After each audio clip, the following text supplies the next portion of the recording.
Jesus, nós te agradecemos, Senhor, por esta oportunidade de estarmos aqui na tua casa para te adorar, Jesus.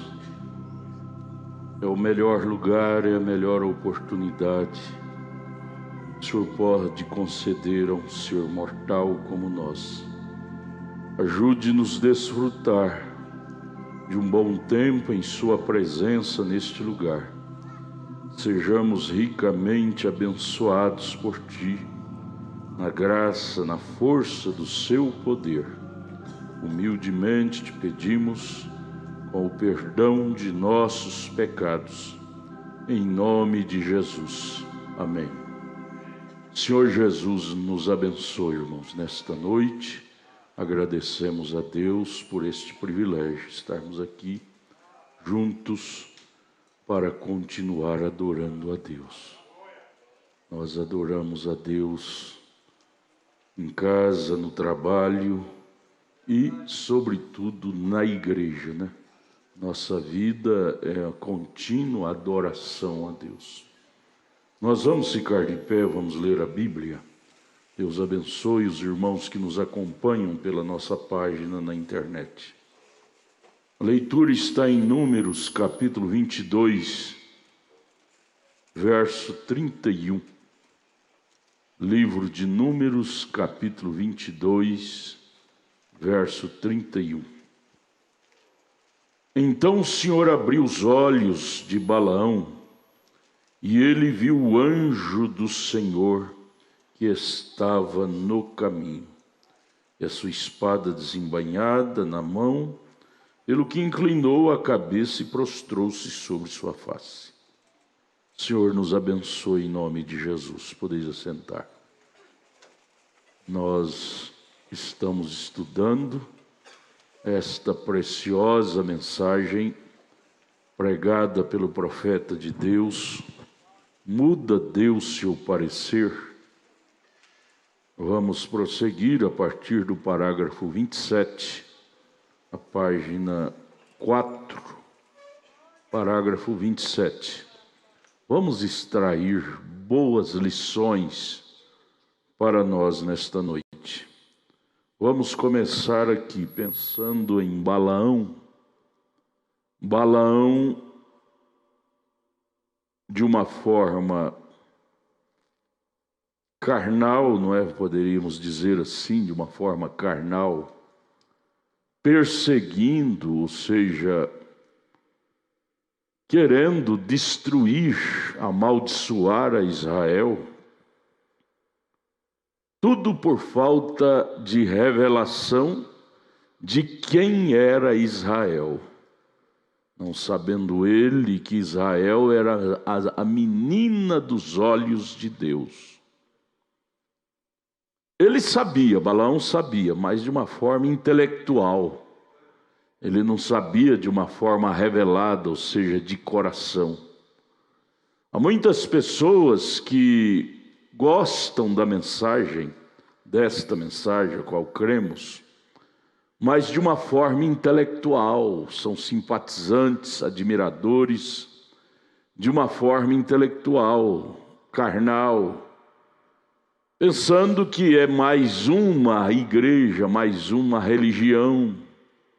Esta, eu penso, eu creio que foi a forma que Balaão enxergava a coisa.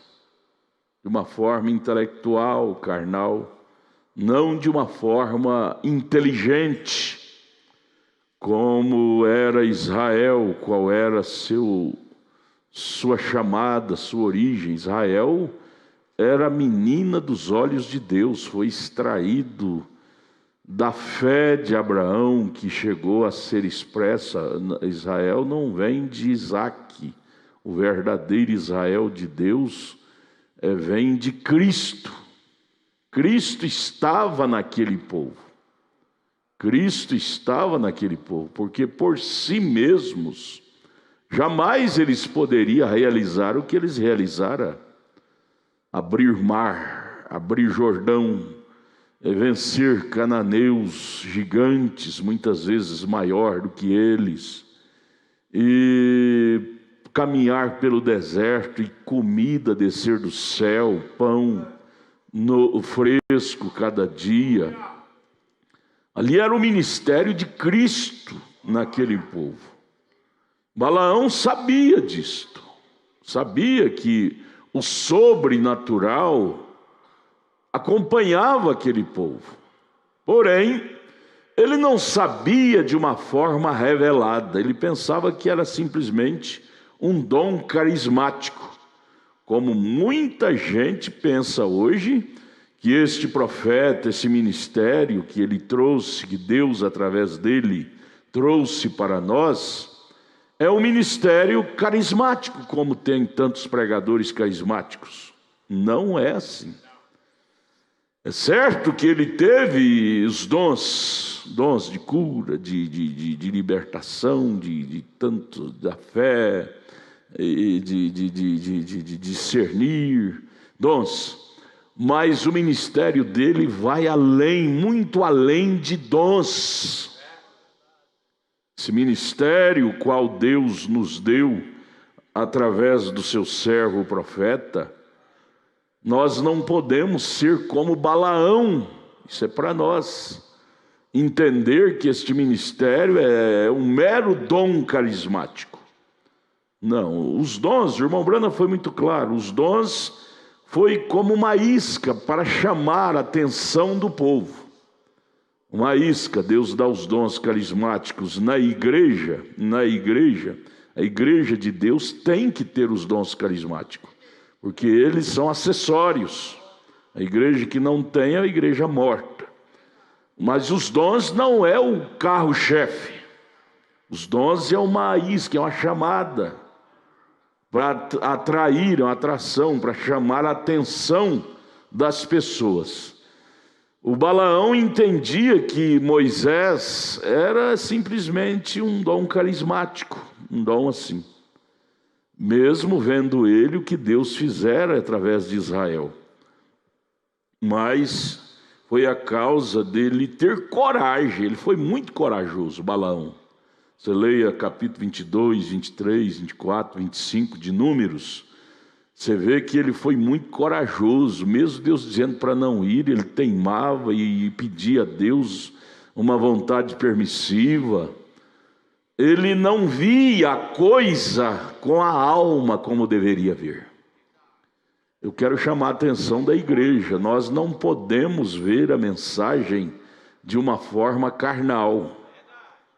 Nós devemos orar a Deus para Deus nos dar esta consciência que esta mensagem não é uma mera religião.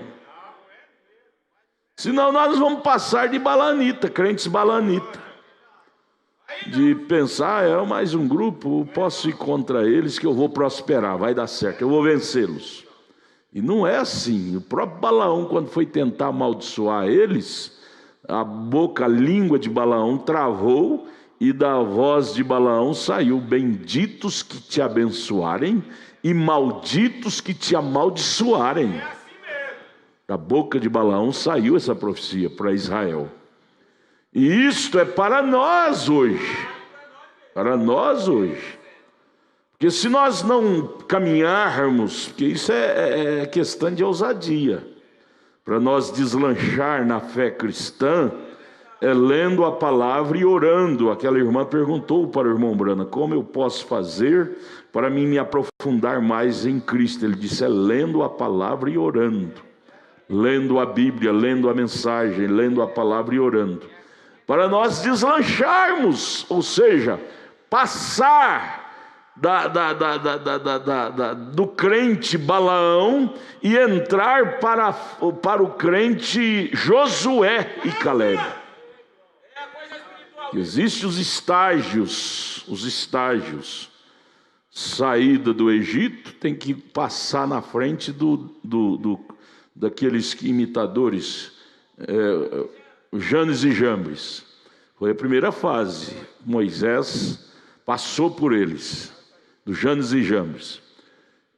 No deserto, Moisés teve que passar na frente, acima da fé, do Datã, do Coré e do Abirão. E lá na terra prometida, ele teve que passar na frente da grandeza dos gigantes. E nós temos que ter uma fé maior do que a fé da consciência que tinha Balaão. A consciência de Balaão acerca de Israel era uma consciência natural, carnal. Para ele, Israel era mais um grupo, mesmo vendo sinais, maravilhas, mas não era, porque ele não tinha revelação. Faltava para Balaão, para Balaque, para o povo de Moabe entender com a alma quem de fato era Israel. Gente, vamos pensar nisto. Nós precisamos, vamos dizer nós, irmãos Zé Ricardo, lá da portaria até a casa do zelador, passando aqui pelo púlpito. Todos nós precisamos obter essa consciência. Quem de fato é esta mensagem? O irmão Brana disse várias mensagens, ele repete: quando a igreja descobrir o que ela é, ele disse, acontecerá o rapto.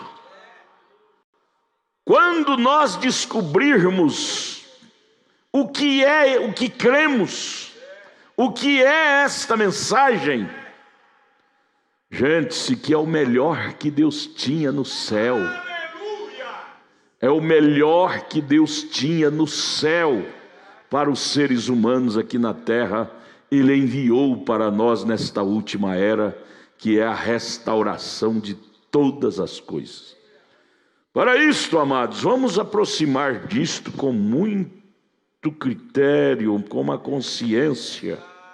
Todo dia que você pegar essa mensagem, todo dia, qualquer mensagem que você for pegar do profeta, ou que você for pegar a Bíblia, pegue com essa consciência: isto aqui é o melhor de Deus na terra.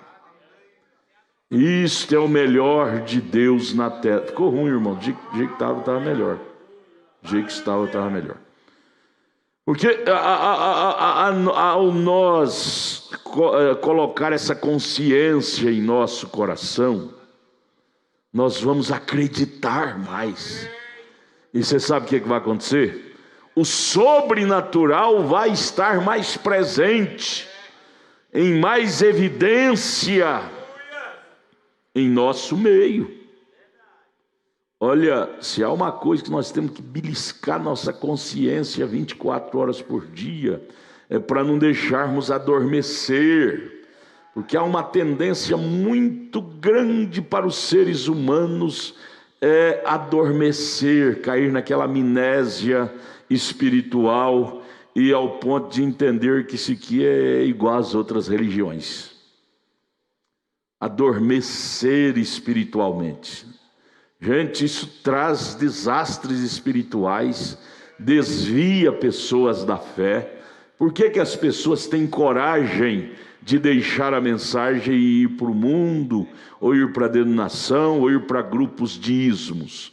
Porque elas perderam a consciência do que é de fato esta mensagem. Perderam a consciência. Por quê? Vamos voltar lá atrás. Por que o mundo pentecostal se tornaram um mundo mundano, até de carnaval no meio deles? Porque eles perderam a consciência do movimento que Deus levantou no meio deles. Línguas estranhas, dons carismáticos, poder de Deus era notório. Mas ao passar do tempo, o diabo aplicou neles uma anestesia, e eles ficaram anestesiados em uma amnésia espiritual, e esqueceu da grandeza que Deus tinha posto nas mãos deles, que era a palavra do dia, o movimento pentecostal. O que aconteceu com eles? Relaxaram, se mundanizaram, e hoje é vergonhoso ver o comportamento de nossos irmãos que dizem ser pentecostais. É vergonhoso, mundanos mesmo. E hoje é a nossa vez. Agora é a nossa vez. Irmã, belisca sua irmã e diga: irmã, agora é a nossa vez. Belisque seu irmão e diga: irmão, agora é a nossa vez. Agora é a nossa vez. Vamos deixar passar a nossa oportunidade, como os denominacionais, os pentecostais passaram. Lutero teve aquele êxodo, mas logo esfriou. Wesley teve aquele êxodo, mas logo esfriou. Os pentecostais teve aquele êxodo. Eu era criança, eu ainda lembro. Eu ia das denominações, eu era criança, não era a mensagem não tinha chegado ainda no Brasil. Moço, a coisa era séria. O movimento pentecostal era coisa séria, era um trabalho, o sobrenatural era vivo no meio deles.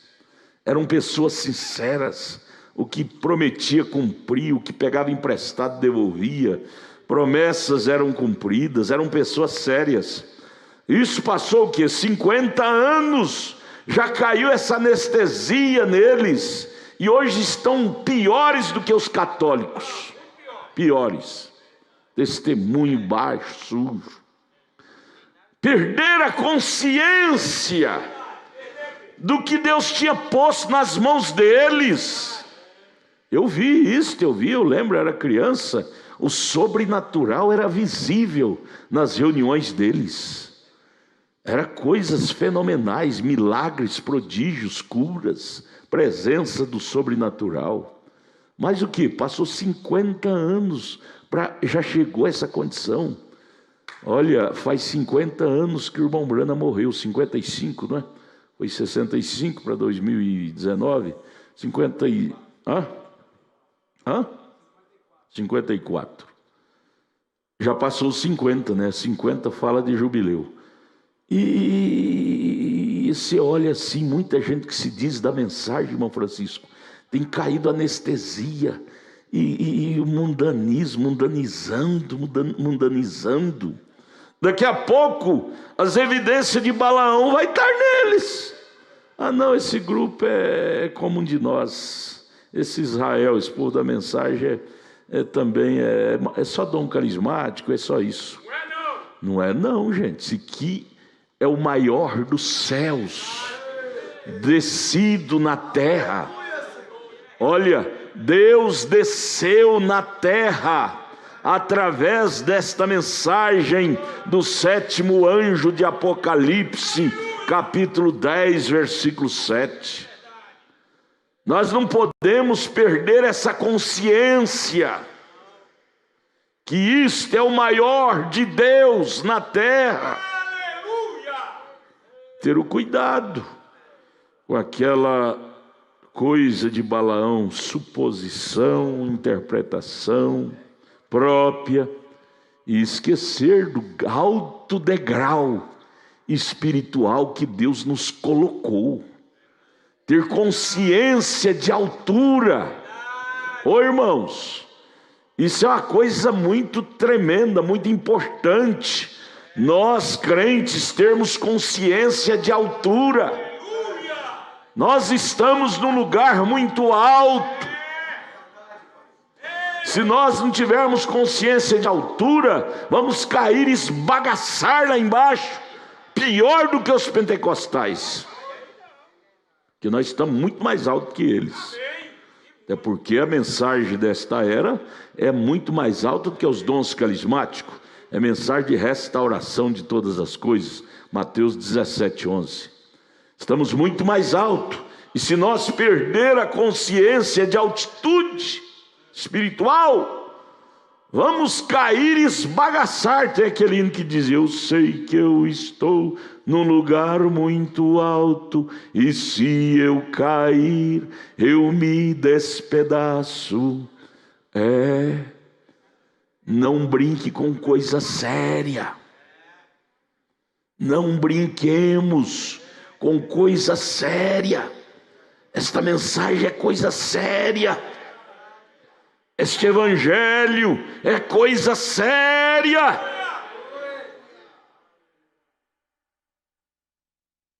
Eu fui procurado por um grupo de irmãos esse fim de semana, dizendo: eu venho congregar com o senhor, pastor, eu venho congregar. Mas qual É o ministério que você vai oferecer para nós. Eu, lá na minha igreja, eu faço isso. A irmã disse lá, eu toco pandeira. Aqui eu posso continuar? Mas me deu uma coceira na garganta, mas eu consegui ficar calado. Deu a coceira da garganta para dizer: irmãos, porventura vocês estão aqui buscando salvação ou buscando posição? As pessoas perderam a consciência do que é evangelho, do que é céu. Elas vêm interessadas em trazer suas bagagens. Não, gente.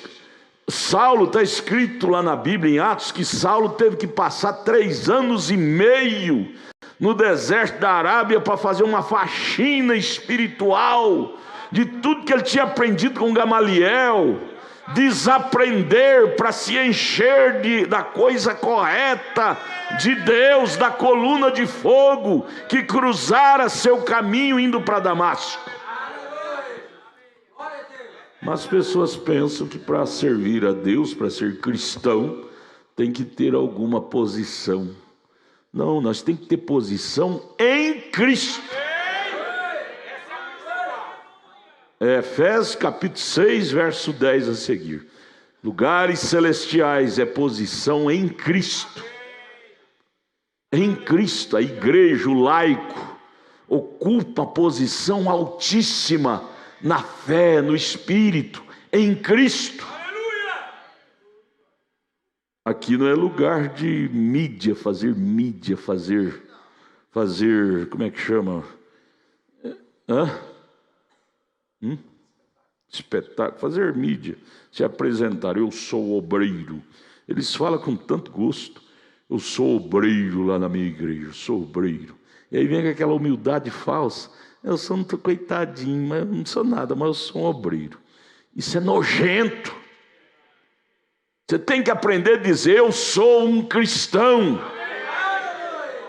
Tem que tirar essa bagagem de apresentação pessoal. Você tem que aprender o linguajar da Bíblia. Paulo dizendo, sabe o que Paulo disse? Aquilo que eu tinha lá com Gamaliel, considerei como esterco. Como esterco. Joguei tudo fora para aprender com Jesus.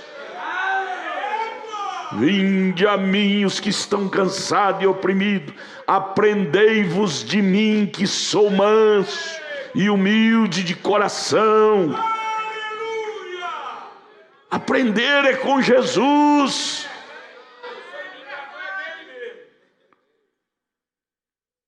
Nós queremos ser cristão e trazer bagagem do mundo. Misericórdia, nós temos que esvaziar. Esvaziar, não encher. E esvaziar essas cargas. Jogar tudo fora. Saulo jogou tudo fora. Precisamos de esvaziar. Baixa meu retorno aqui, irmão. Cadê o técnico? Sumiu. Vamos ler a última linha do parágrafo 25. E a igreja inteira está edificada sobre divina revelação da palavra de Deus inteira. Tá bom, irmão, tá bom, deixa assim. Parágrafo 26, final do parágrafo 26. E a igreja inteira está edificada sobre a divina revelação. Revelação é dar-se a conhecer, é enxergar por detrás do véu. Esse véu que Balaão via impedia ele entender quem era Israel. Esse véu denominacional impede as pessoas de entender o que é esta mensagem. Esta mensagem é Deus. E a igreja inteira está edificada sobre a divina revelação da palavra de Deus. A inteira. Revelação não é suposição. Aqui não se trata de suposição. Há tantas tonterias, besteira no mundo chamado pentecostal. Estou tendo a revelação do irmão lá, está com problema tal. Supõe e já sai falando. Revelação da irmã com problema tal. Supõe e sai falando. Isso não é de Deus. O irmão Brana, quando ele falava do problema de alguém, é porque Deus lhe mostrara, como se mostra num vídeo deste. Ele chegou a dizer várias vezes: jamais eu posso te dizer alguma coisa, irmão ou irmã, se Deus não me mostrar primeiro. Porque senão vai ser uma suposição, vai errar. E o que acontecerá? Não teremos confiança nisto. Não se pode ter confiança numa suposição, eu acho. Você não vê essas colocações na Bíblia e nem na mensagem. Você nunca vê essas colocações. Eu acho que é assim. O irmão Brando dizendo: eu acho que é assim. Eu suponho que seja assim. Não, não, não. Jesus disse: é sim, sim, não, não. Aleluia! É assim. Isso nos inspira confiança. Nós não estamos em um evangelho de eu acho, de eu imagino, de eu suponho. Um evangelho de sim, sim, não, não.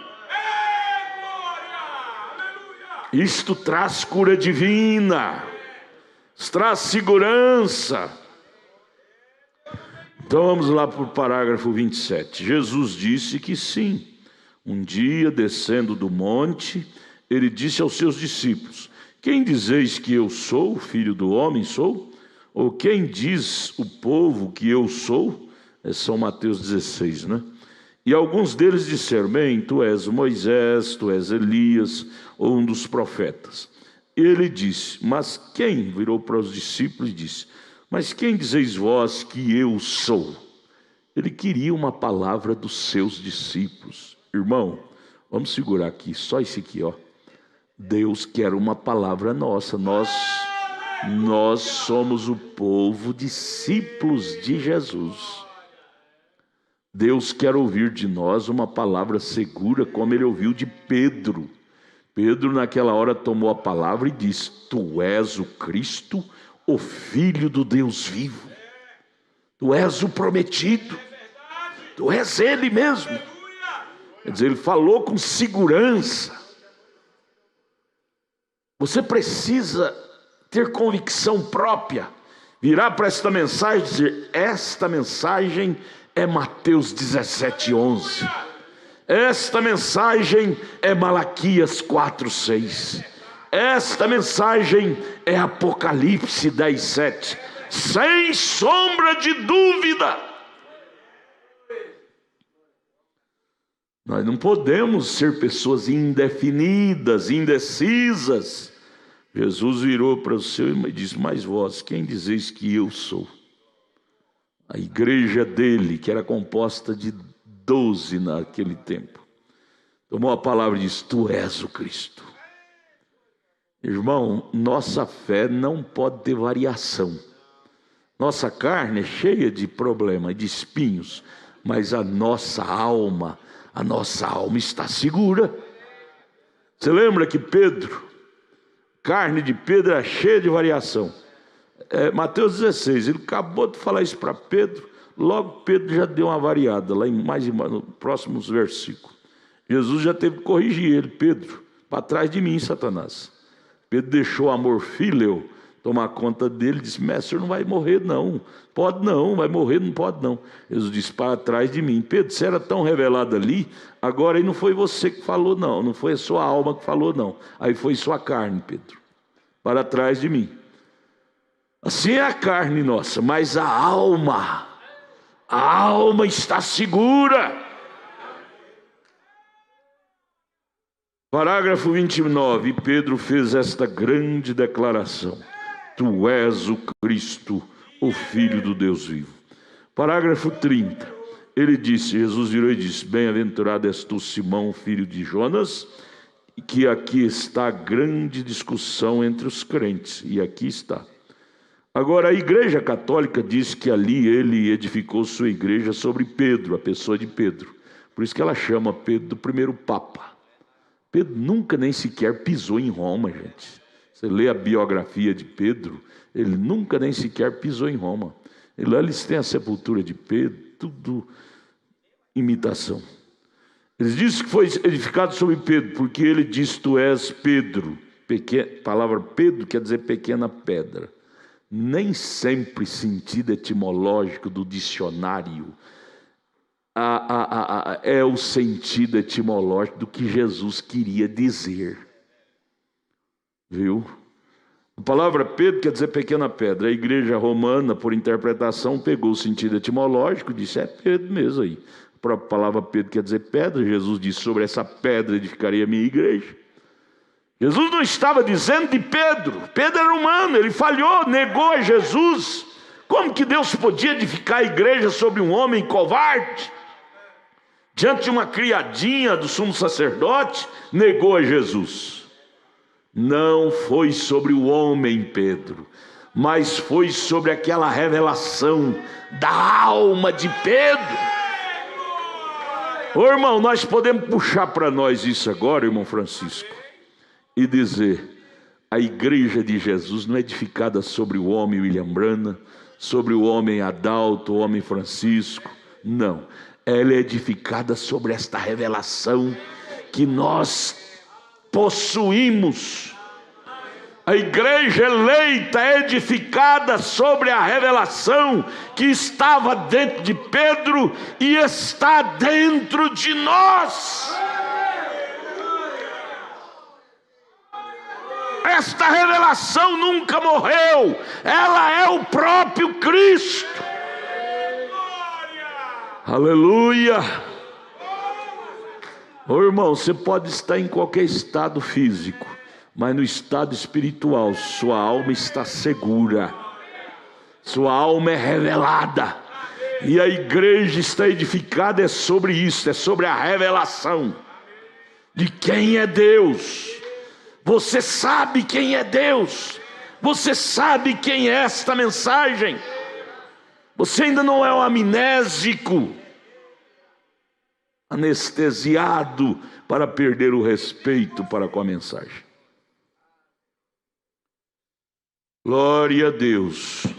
Parágrafo 32. Bem, agora os protestantes, em sua maioria, creem que foi sobre si mesmo que ele edificou. Sobre si, a pedra da esquina, sobre o próprio Jesus. Mas Jesus também morreu. Não foi sobre o homem Jesus, e nem tampouco sobre o homem Pedro. Todos eles passaram. É sobre algo que não morreu. Porque senão os homens morreram, a igreja estaria falida. Deus não é um tolo para fazer uma edificação em cima de algo que passa. Deus construiu sua igreja sobre algo que não passa. Não é nem sobre o homem Pedro. O homem Pedro morreu, falhou. Não é sobre o homem Jesus. O homem Jesus morreu na cruz. Mas veja você, ele era a pedra de esquina do edifício. Eu creio que aquilo sobre o que ele edificou a igreja. Agora o 33, não para ser diferente, mas veja você, a pergunta foi: quem diz os homens que eu sou? Pedro disse: tu és o Cristo, filho do Deus vivo. E ele disse: bem-aventurado és tu, Simão, filho de Jonas, carne e sangue nunca te revelou isto, tu nunca aprendeste isso por fazer um seminário, vê? Tu nunca aprendeste isso por alguma coisa feita pelo homem, mas meu Pai. Escuta, quem é o Pai de Jesus? É o Espírito Santo, é Deus, é a palavra. Meu Pai que está nos céus e também na terra, né? Porque Deus é onipresente, te revelou isto. Está vendo? Sobre esta pedra que acabou de abrir para você, Pedro, edificarei a minha igreja e as portas do inferno não podem prevalecer contra ela. Veja, o profeta diz: a revelação espiritual de Jesus Cristo, o qual é a palavra. Então seria a verdade espiritual revelada da palavra, e é exatamente onde Jesus, a igreja, descansa.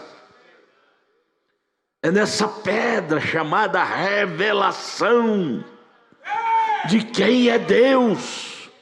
Revelação é algo que está lá dentro de nossa alma, que é o próprio Cristo. É nisto que a igreja está edificada. É nesse conhecimento espiritual, é nesta lucidez espiritual chamada revelação. É nesta luz, é nesta visão de longo alcance, que a igreja de Cristo é edificada. Nós não somos edificados numa visão curtinha, que vê o Pai no Filho, essa misturada toda.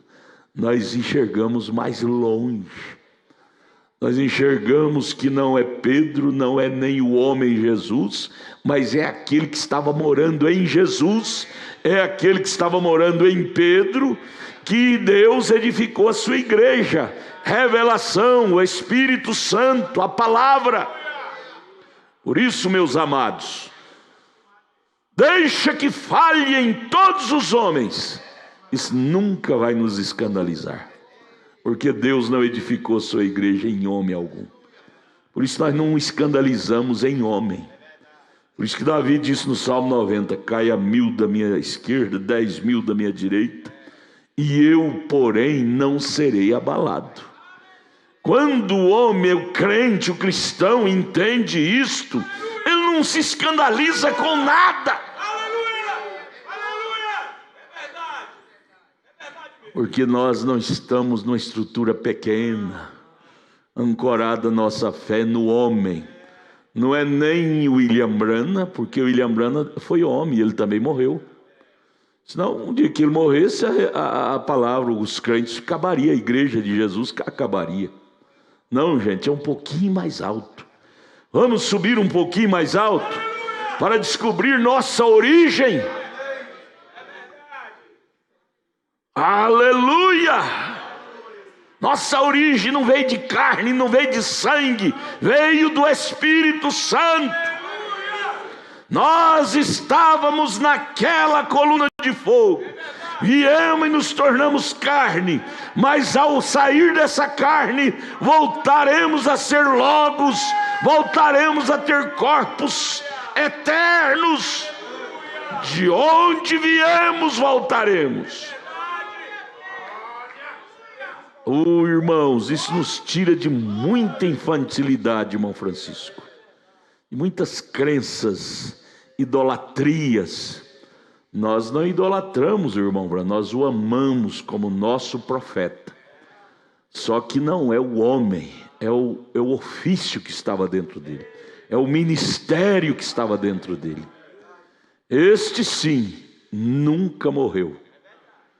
Haja visto quando ele estava batizando a 17ª pessoa no Rio Ohio, lá em Kentucky, nos Estados Unidos, no ano de 1933, esta coluna de fogo veio fazendo um barulho grande, muitas pessoas correram de medo, outras desmaiaram, e desta bola de fogo saiu a seguinte voz para o profeta: assim como João Batista foi enviado para precursar a minha primeira vinda, a tua mensagem. Ele não disse você, não, ele disse a tua mensagem precursará a minha segunda vinda. Não é essa nuvem não, irmão, é a bola de fogo, é a coluna de fogo sobre a cabeça do profeta. Então é a mensagem, e a mensagem é Cristo, é Deus que é esta mensagem. Vamos fazer igual os judeus. Você sabia, eu estava lendo um pouquinho a biografia dos judeus, ouvindo. Eles pegam lá os pergaminhos, porque eles ainda não creem no Novo Testamento. Eles pegam os pergaminhos. Quem estava aqui quando aquele judeu veio aqui um dia? Um judeu, os irmãos estavam. Vocês veem a reverência que eles têm para com a palavra de Deus.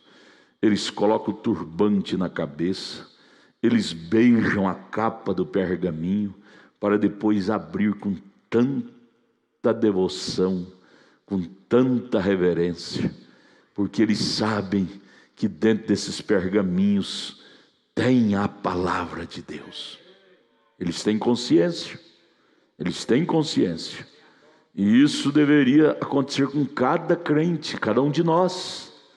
Ao pegar essa Bíblia, não colocar turbante, que nós não temos doutrina para isto, mas pegar com reverência, com aquela consciência de dizer: Deus, isso aqui é a tua palavra.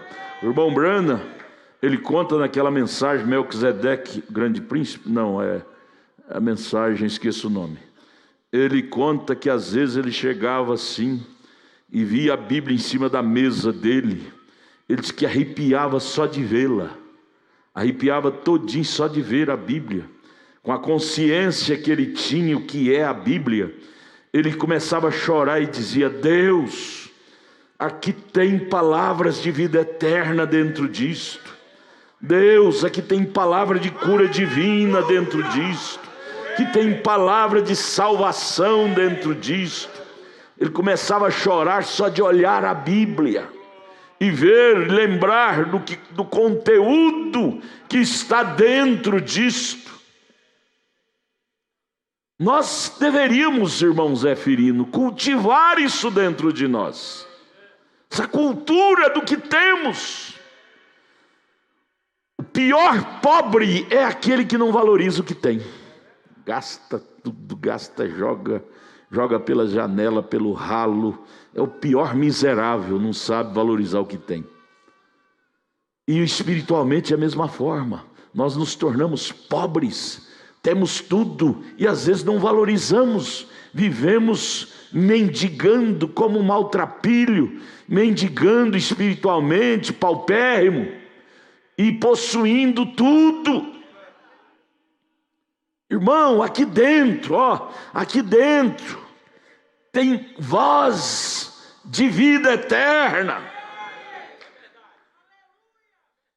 Deus nos ajude a construir mais, irmão Érico, dessa consciência dentro de nós. Nós, seres humanos, somos fadados a esquecer, perder a consciência, esquecer de valores, esquecer os valores. Vocês lembram quando vocês se batizaram? Eu lembro quando eu me batizei em 72. Esta mensagem era ouro puro para minha alma.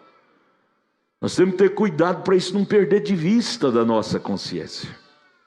Ter cuidado de continuar sendo ouro puro para as nossas almas.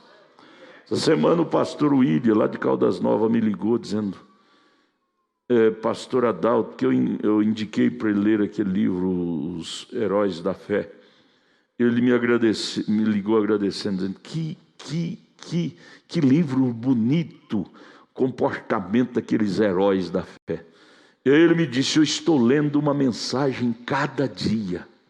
Aí ele disse: é porque eu estou faminto, tempo para fumar, para beber, para prostituir, para falar mal da vida alheia. Você não vai ter tempo para pecar.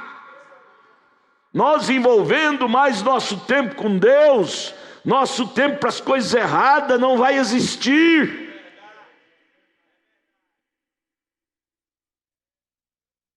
Ouvi uma frase de Billy Graham, ele dizendo uma frase muito certa. Ele disse assim: o diabo com seu barquinho está prontinho. Quando você decide a sair do caminho de Deus, o diabo apresenta na hora o barquinho para te levar para outros caminhos. Ele apresenta na hora o barquinho para te levar para outros caminhos. Basta você decidir a sair do caminho de Deus, o diabo apresenta na hora com o seu barquinho para te navegar para outros caminhos. E é a pura verdade. Ele apresenta meios, ocupações. Deus nos ajude. Mas vamos agora ao 36, parágrafo 36.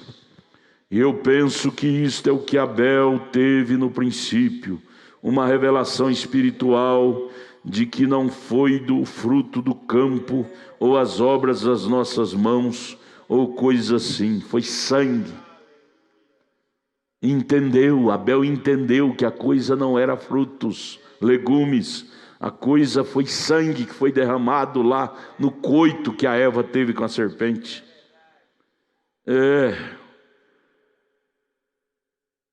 Deus ajude nós também a ter esta revelação. Foi sangue, e ele ofereceu a Deus o maior sacrifício do que Caim. Simples, porém maior. Irmãs, nossa fé nesta mensagem é simples. Somos um povo simples, uma fé simples, porém maior do que a fé dos denominacionais têm. Maior, sabe por quê? Porque a nossa fé é revelada. É uma fé lúcida. Nós não temos uma fé embaraçada, não. Nossa fé é real, é lúcida. Nós sabemos onde estamos indo, em quem temos crido. Nós não estamos andando às palpadelas da vida. Sabemos onde está pisando nossos pés.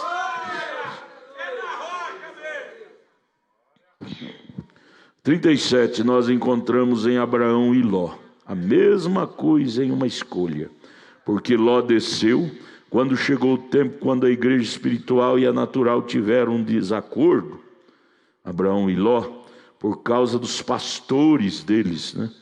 Eles tiveram de se separar um do outro, e sempre que isso acontece, causa ciúmes.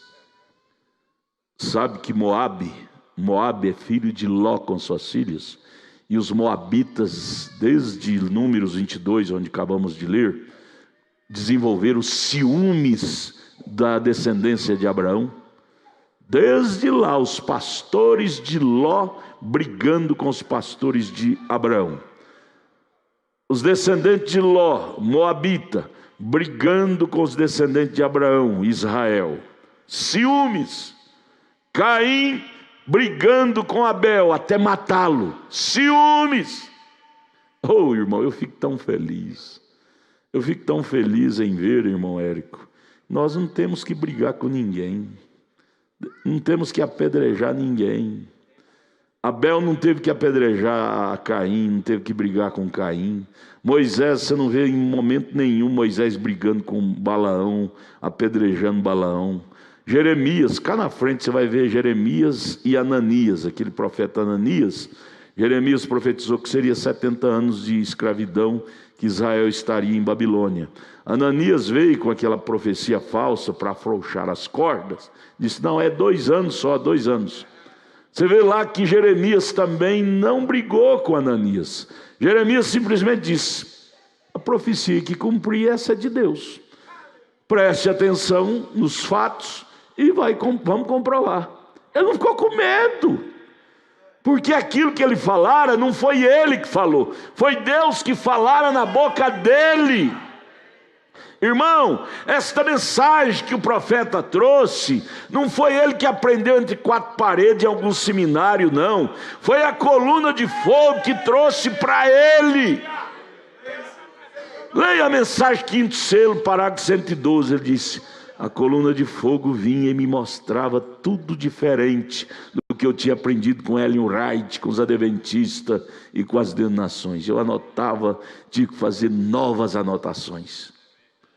E o irmão Branham ficou tão descansado que as pessoas lhe criticavam, diziam que ele era falso, heresia. Ele nunca brigou. Você, quando está seguro na coisa, você não tem que brigar com ninguém. Caim é que briga com Abel, Moabita é que briga com Israel, Ló é que briga com Abraão, Judas é que briga com Jesus, Ananias é que briga com Jeremias. Nós não temos que brigar, nós temos é que agarrar nisto, confiar nisto e seguir em frente. Passos firmes, concretos. Temos que brigar e nem estar advogando em causa própria. Não, irmão, não é assim não. Não sou Belzebu que você está falando, não. Não sou ismo, não. Quando você vê pessoas se advogando demais, é porque tem uma coisa errada nele. Eu tenho observado nisso, faz 47 anos que eu mexo com gente. Quando eu vejo uma pessoa se advogando demais, ele tem algum peso de consciência naquilo. Pessoa que não tem culpa, nem se arrepia. Aliás, até os policiais, os delegados, eu já vi isto. Eles, quando vai condenar um bandido, para ver se aquele bandido realmente é o bandido que matou fulano, ele olha bem na pupila do olho do camarada, olho com olho. Se um camarada está mentindo, a pupila do olho dele aumenta. Isso é uma técnica que eles têm para procurar constatar. É uma delas, né? Quando o camarada não é ele, a pupila não aumenta, ele fica do mesmo jeito, não altera. Assim é o cristão. O cristão não tem que alterar, não tem que advogar, não tem que estar justificando. Não, Paulo disse em Coríntios 15: sou o que sou. Aleluia! Glória a Deus! O revelado, ele é revelado. Abel não teve que brigar com Caim. Caim, meu altar é de Deus, seu é do diabo. Não precisa de falar isso. Deus falou por ele. Irmãos, Deus fala por nós. Deus peleja por nós.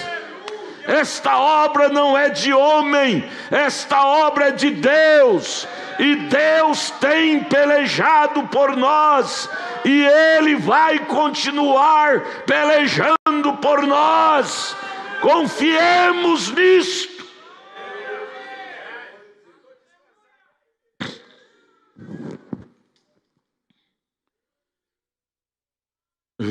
Parágrafo 38. Verificamos que Abel, porque Deus o havia recebido, e ele não recebeu a bonita e grande oferta de Caim.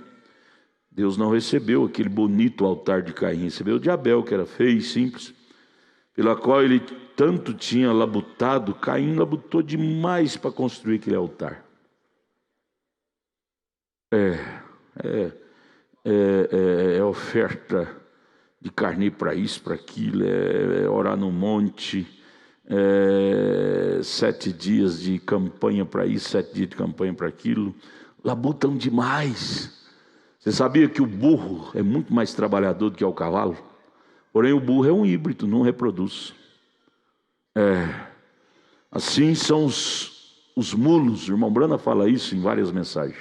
Os mulos, os denominacionais, são trabalhadores, porém não reproduz vida. O que reproduz vida é aquele animal que não é cruzado, que não é híbrido. É o jumento, ou senão o cavalo, ou a égua. A mula também não reproduz, não concebe. Cada um reproduz segundo sua espécie. Híbrido vira híbrido. Você planta o milho híbrido, vai nascer milho híbrido, que os grãos separados, falhos na espiga. Sabe? Pelo qual ele tinha labutado. Estou lendo a terceira linha do parágrafo 38.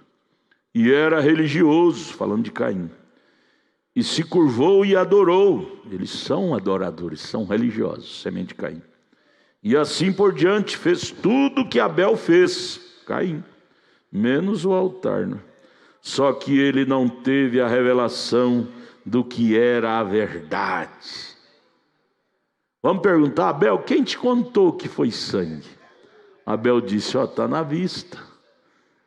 Foi rompimento, foi o sexo, e derramou sangue. E o antídoto tem que ser sangue. Onde já se viu fruta nisto? Foi sangue derramado. Primeira vez que derramou sangue foi lá, aquele coito da serpente com a Eva. E tem que ter antídoto, e o antídoto é a mesma qualidade, é sangue. Veneno de cobra que cura mordida de cobra. Sangue cura sangue. Não é legumes, não é fruta, não. Mas Abel, tu nunca foi no seminário, em escola, e sabe disso. Eu sei porque o meu Deus dentro de mim me mostrou. Se você não aprende em seminário, não, você aprende em Cristo. Experiência com Deus. Fez tudo o que Abel fez, só que ele não teve a revelação do que era a verdade. Assim verificamos que quando Deus aceitou a revelação de Abel, o altar, sua oferta, isto fez Caim ficar com ciúmes de Abel. E ali ocorreu o primeiro homicídio. Ciúmes de Abel. Irmão, já por aí, irmão Érico e todos os irmãos e irmãs, nós podemos constatar que nós não somos semente de Caim. Por aí. Você não tem ciúme de ninguém. Esses grupos saem por aí falando mal de nós, difamando de nós. Nós ficamos tranquilos. Irmão, eu nunca tive um tempo tão feliz como eu estou tendo. Tranquilo, seguro. Eu não tenho que revidar de ninguém. Eles têm direito de falar o que quiser. Eu me lembro daquele político, Maluf, Paulo Maluf. Ele parece que já está quase morrendo de velho. Ele dizia assim: fale bem ou fale mal, mas cite meu nome. Ele queria se promover na política. Fale bem ou fale mal, mas cite meu nome. Ele não tinha medo das pessoas falar dele. Ele tinha aquele tabu, aquele trunfo nele. E o cristão, se um homem pecador igual ele podia dizer, e se nós cristãos vamos ter medo dos outros falar sobre nós? Não. O que está dentro de nós é maior do que o que está na boca deles. O que está na boca deles é difamação, baixaria, xingamento. E o que está dentro de nós é revelação, postura, conduta, firmeza, âncora. É maior.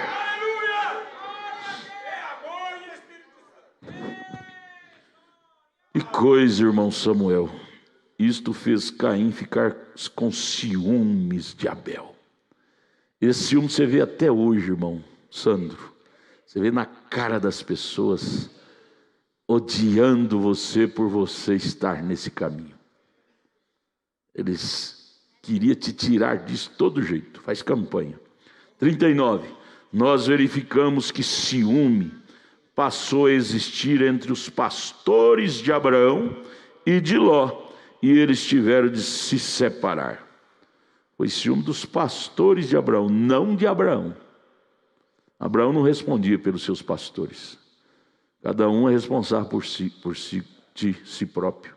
Cada pastor responde por si mesmo. Por isso que nós não respondemos por pastor nenhum.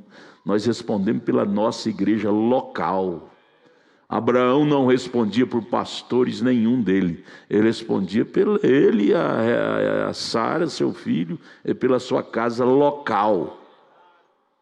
Vamos pôr os pés no chão?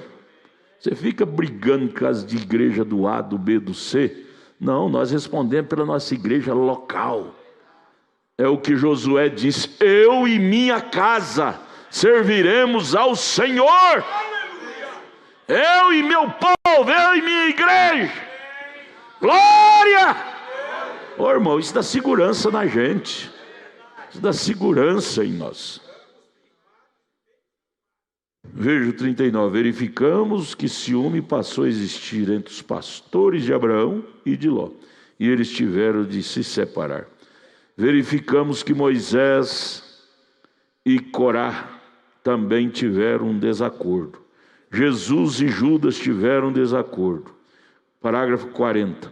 E como sempre tem sido a mesma coisa, e assim é hoje. A igreja natural e a igreja espiritual têm uma colisão quando se encontram. Não tem jeito de concordar, irmã. Irmã, meninas, vocês cristãs, gerada nesta mensagem, como é que vocês podem se adequar com essas meninas que vêm de lá, sem experiência com Deus, sem ter nascidas de novo? Não tem jeito não. Enquanto elas não nascerem de novo, não serão 100% suas amigas. Viu? Viu, rapazes? Vocês têm que ficar com o pé atrás. É hora dos nossos moços, nossas moças, amar a todos, mas não se comprometer com ninguém. Ficar com o pé atrás. Ficar com o pé atrás. Nós temos 3 classes de crente, 3 classes de pastor. Vocês pensam que eu vou nos encontros e me comprometo com todos os pastores? Tem 3 classes de pastores. Vem com conversa fiada, eu fico com o pé atrás. Não vou brigar com ninguém, não vou xingar ninguém, mas me comprometer também de jeito nenhum. Assim as moças, famílias, devem amar a sua pureza.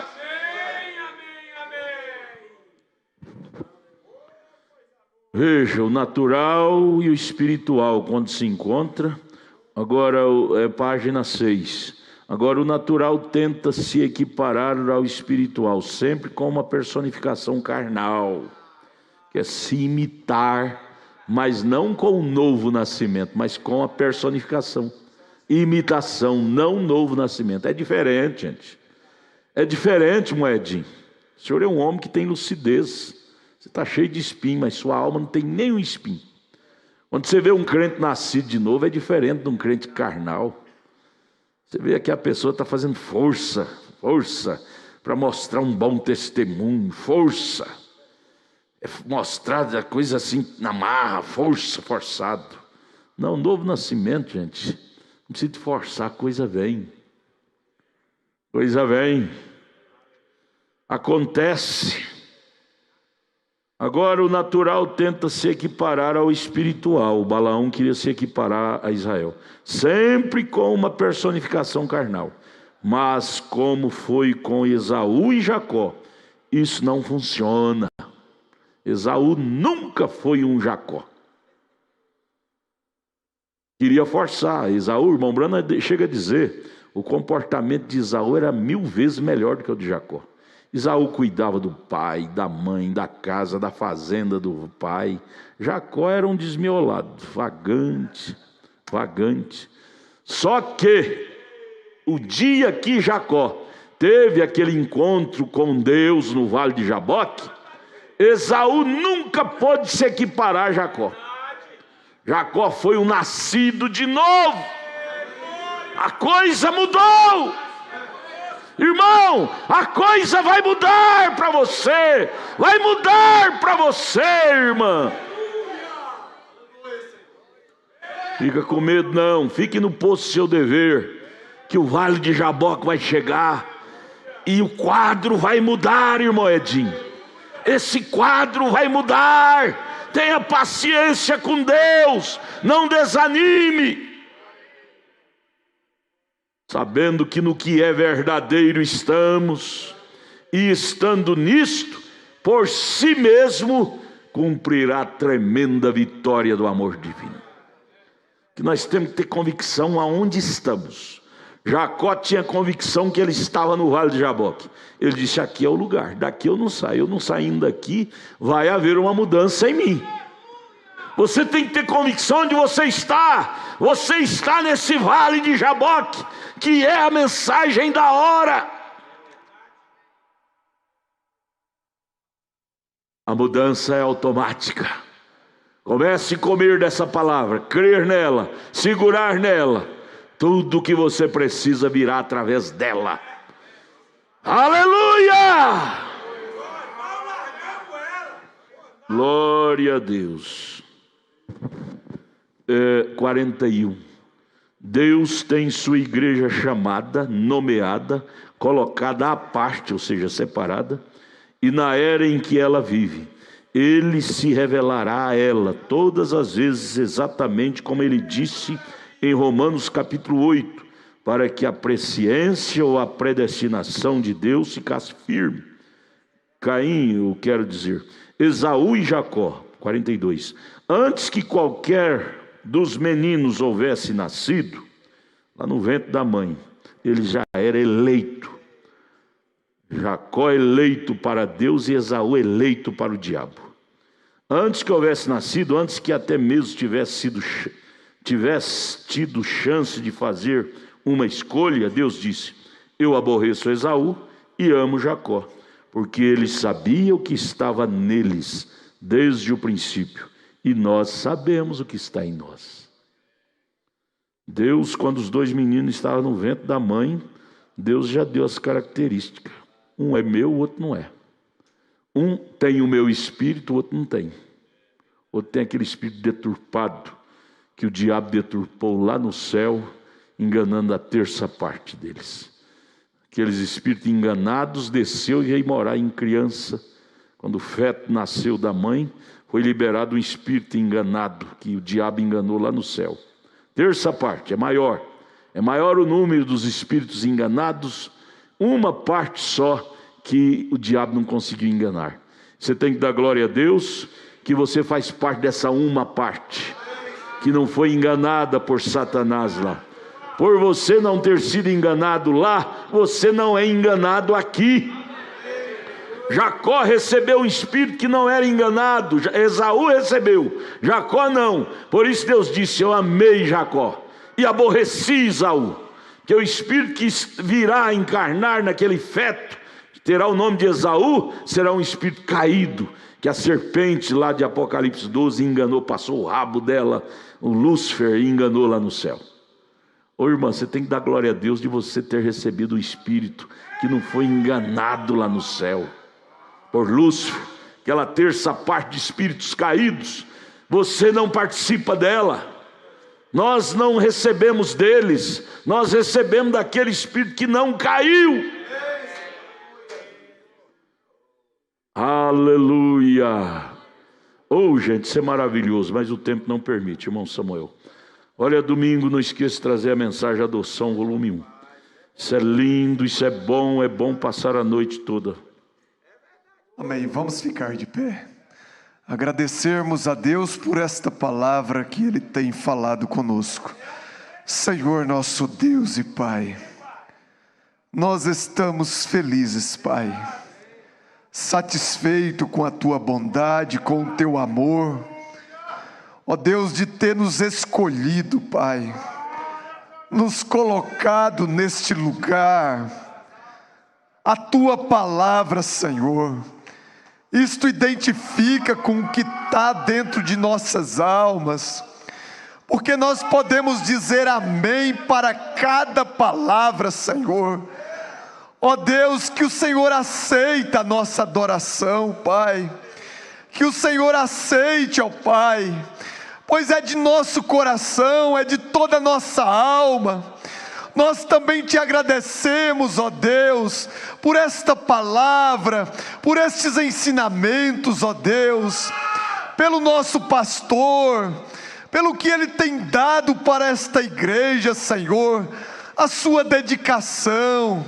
Ó Deus, que o Senhor nos ajuda, Pai, permanecer no posto do nosso dever. Nós queremos chegar no final dessa estrada, Pai, como vitoriosos, Pai, como vencedores, Senhor. Ó Deus, mas nós precisamos da Tua ajuda, precisamos da Tua palavra, Senhor. Ó Deus, muito obrigado por isto, Pai. Leva-nos em paz, guardados, protegidos para os nossos lares, Senhor. Que o Senhor possa nos ajudar, Pai, que possamos estar de volta no domingo, Senhor, amanhã ali em Taguatinga. Ó Deus, que a Tua mão possa nos dirigir, Pai. É no nome do Senhor Jesus Cristo que nós te pedimos e te agradecemos, Senhor. Amém, Jesus, amém.